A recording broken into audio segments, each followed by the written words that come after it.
Our next two speakers are Melanie Martin, who was a postdoctoral associate in biological anthropology at Yale. She studies growth and nutrition among indigenous populations in Bolivia and Argentina, and registered her most recent project on the Open Science Framework. Melanie holds a BA from the University of Puerto Rico and an MA and PhD from the UC Santa Barbara. She holds a certificate in college and university teaching and has taught courses in human variation, evolutionary medicine, and statistical methods for the behavioral sciences. Her co-presenter is Bret Beheim, is a senior researcher at the Max Planck Institute for Evolutionary Anthropology. He studies cultural and technological change using both large-scale economic data sets and ethnographic fieldwork from small-scale societies. He has shared several research projects on GitHub. Professor Beheim holds a BS from Emory University and a PhD from the University of California at Los Angeles. Welcome, both of you.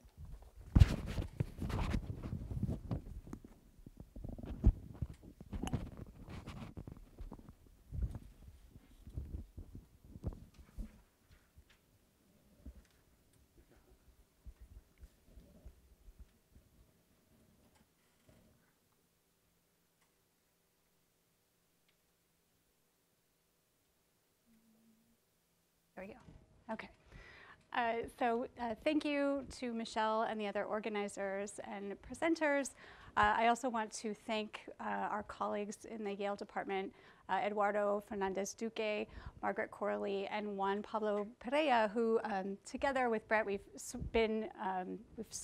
formed sort of a working group to discuss analytical methods in anthropology that have relevance to questions about transparency and reproducibility in observational research, which we'll both be talking about today.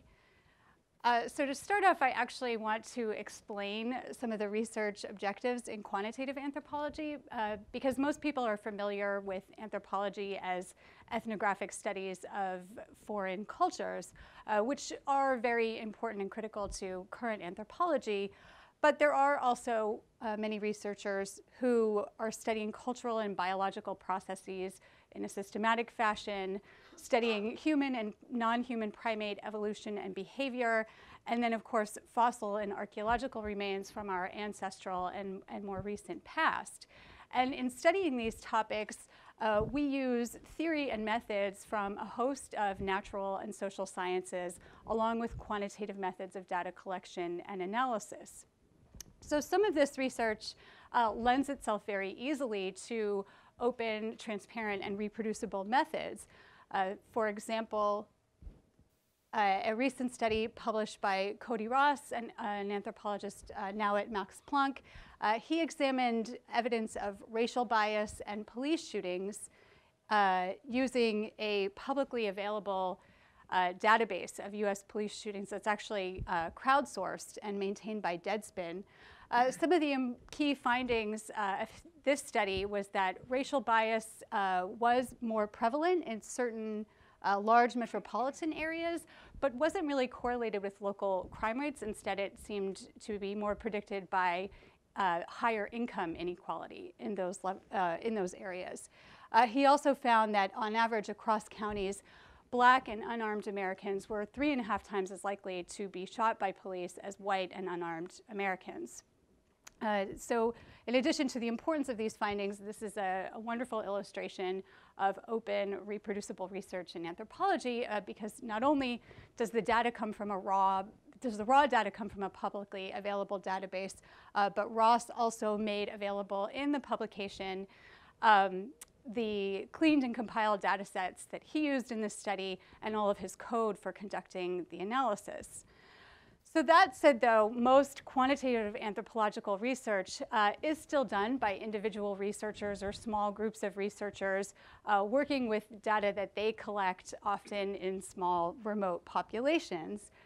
So an example of that would be a recent study from Brian Wood, an anthropologist here at Yale, and colleagues, who looked at physical activity and cardiovascular disease risk among Hadza hunter-gatherers in Tanzania. And what they found was that the Hadza are about 14 times as likely to spend their day engaged in moderate to vigorous physical activity as compared to same-aged US subjects. You can also see in this plot from that study, the blue line are males and the green line are females, that activity levels aren't lower with age. In fact, some of the older adults had relatively higher activity levels, which is not a trend that we typically see in the US. They also found in a separate study that across ages in the Hadza, we see a very low prevalence of hypertension and other biomarkers of cardiovascular disease risk, such as LDL cholesterol, high C-reactive protein, and high triglycerides. Similar results have been shown in other subsistence scale indigenous populations, and together contribute to our growing understanding that many of the chronic diseases that plague citizens in our country and other westernized nations, including cardiovascular disease risk, obesity, diabetes, and cancer, these are really diseases of modern civilization, and we just don't see them in populations that still engage in relatively ancestral behaviors with high activity levels and relatively low caloric intake. These are some pictures from the data collection in that study. So you can see subjects going about their daily lives, climbing trees to collect honey, digging for tubers, and just hanging out. And all of these subjects have heart rate monitors and GPS monitors strapped to them, which the researchers used to actually get the data about their physical activity. And I illustrate these really just to show that this data is really hard to get. Because first off, they're working in a remote area of Tanzania. This is also only possible because Dr. Wood and his colleagues have spent decades building trust and understanding with this population. And on top of that, they're collecting electronic and biomarker data in an area without electricity or internet or refrigeration. And then on top of all those logistical difficulties, if you have ever done field work, you know that in the field, everything goes wrong and nothing goes to plan, and you have to work from plan B, C, D, and change your original design concept multiple times. So for this reason, anthropological research really is often constrained to very small data sets or small populations with one-shot data collection that also has to be very flexible at the same time. So I think this raises questions for what transparent and reproducible research in anthropological and other field studies really is. So to examine that, we might start by first acknowledging what observational research can and can't do. So first off, really we don't usually have experimental controls because these may be impossible and often unethical.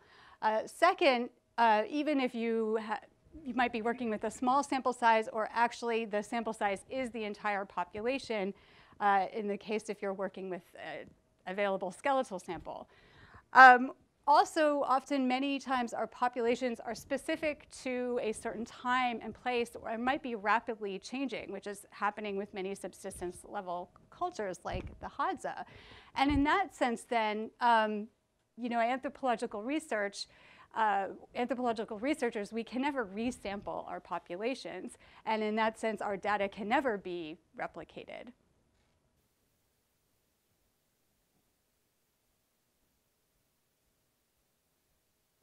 So secondly, we might really examine what the goals of observational research are, and this has been echoed earlier today too, in terms of acknowledging that very often we are exploring and describing unknown phenomena and generating new hypotheses from the patterns that we observe. At the same time, researchers might be testing existing hypotheses from existing theories, but using proxies in observational research rather than experimental controls. That said, even though we lack experimental controls to show pure causality, we are still interested in showing empirical support for these hypotheses and establishing robust associations, as these findings then can inform future research and policy in certain cases.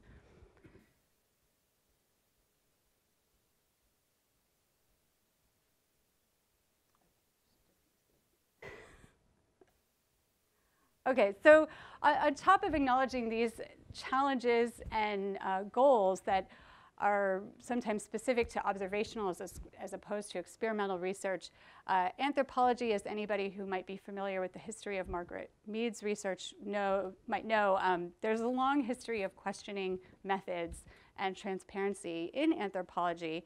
So thinking about all these things, we have tried to identify certain practices that might promote transparency and reproducibility in anthropology and other observational studies.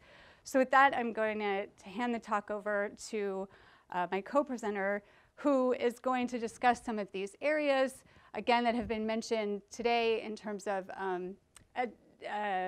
identifying and using appropriate statistical methods for exploratory versus confirmatory analysis, and emphasizing reproducible methods rather than replicability of results through data management and sharing, registering analytical protocols, and then internal incentives to promote this behavior.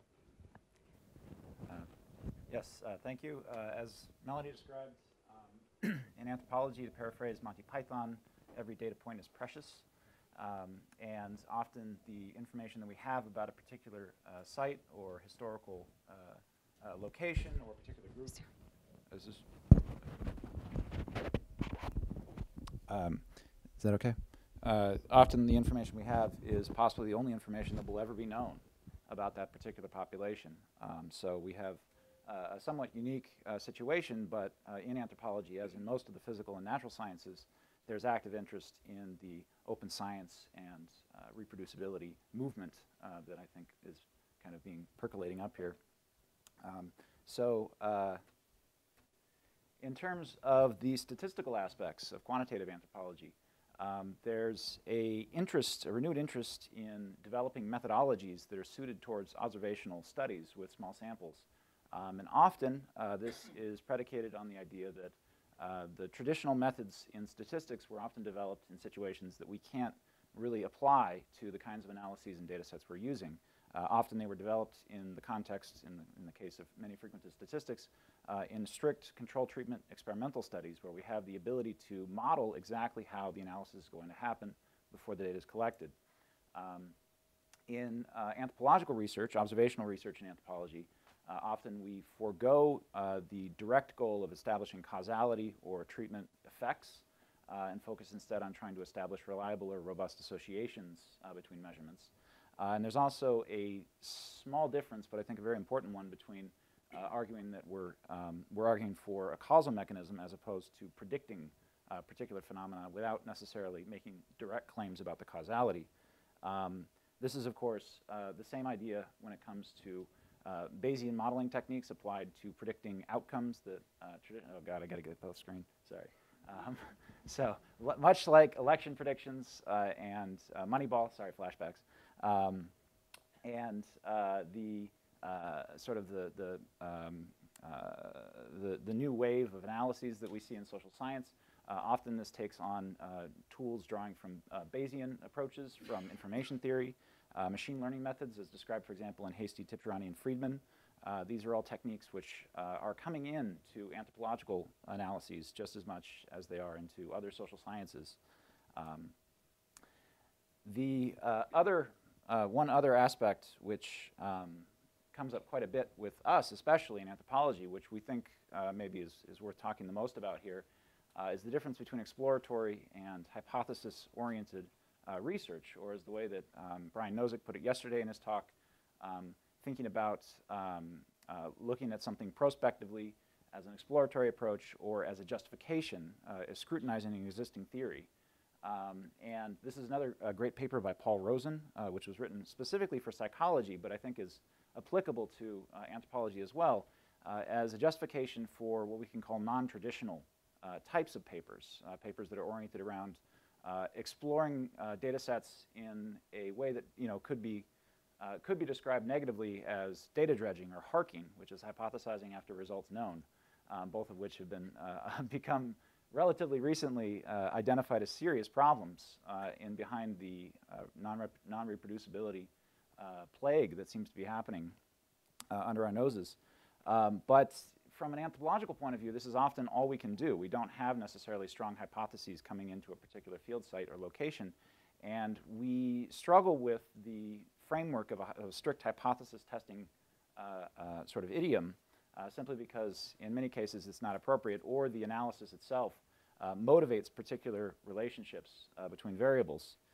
So how to navigate that with the obvious problems with things like harking is something that I think is worth talking about more. I will mention one particular study that I was part of that came out this year, because I thought that it had a relatively novel approach, at least in anthropology, to doing the data analysis in the presentation. And as Melanie mentioned, sometimes the reproducibility of the methods is possibly the best we can do, because we're dealing with field populations or with historical or archaeological data which cannot be replicated. We cannot do another study from the same source and collect more data from that source. So this is a particular project that was spearheaded by Siobhan Madison at the University of New Mexico, collecting data on parental investment and decision-making in a minority group in southwest China.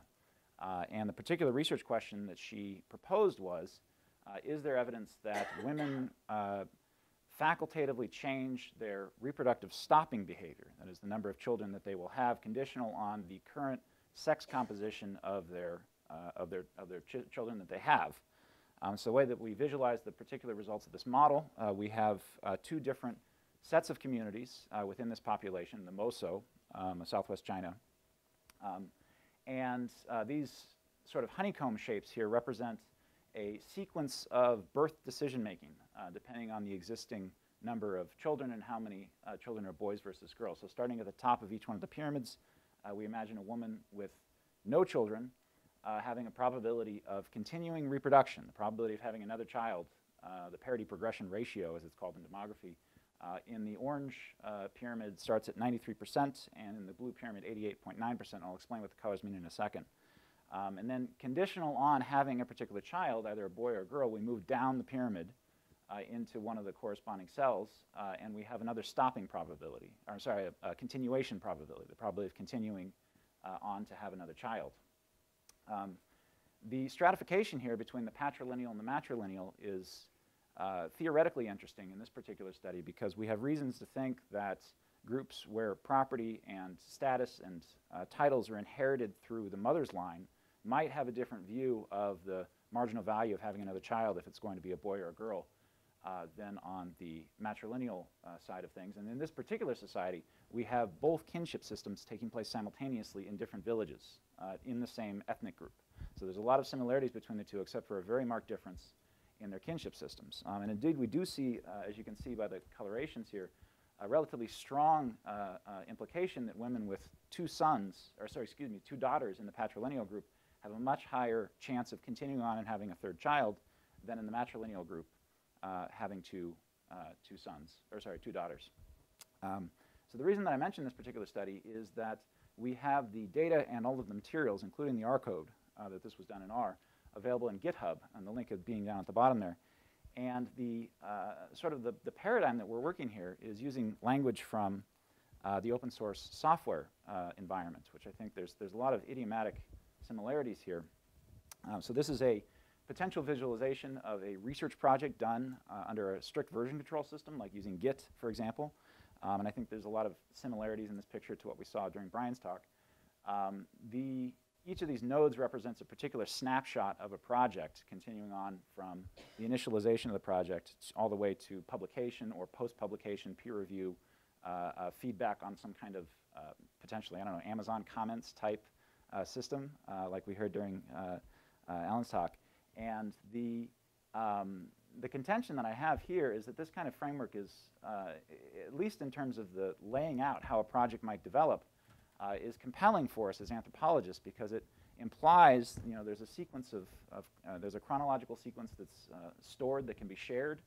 This particular visualization here also has different branches that correspond to, we could imagine, branches that were willing to be made public, maybe the blue line at the top there, the master branch, and then other components during the development process that, for reasons of confidentiality or sensitivity, we don't have the ability to disclose, or we don't have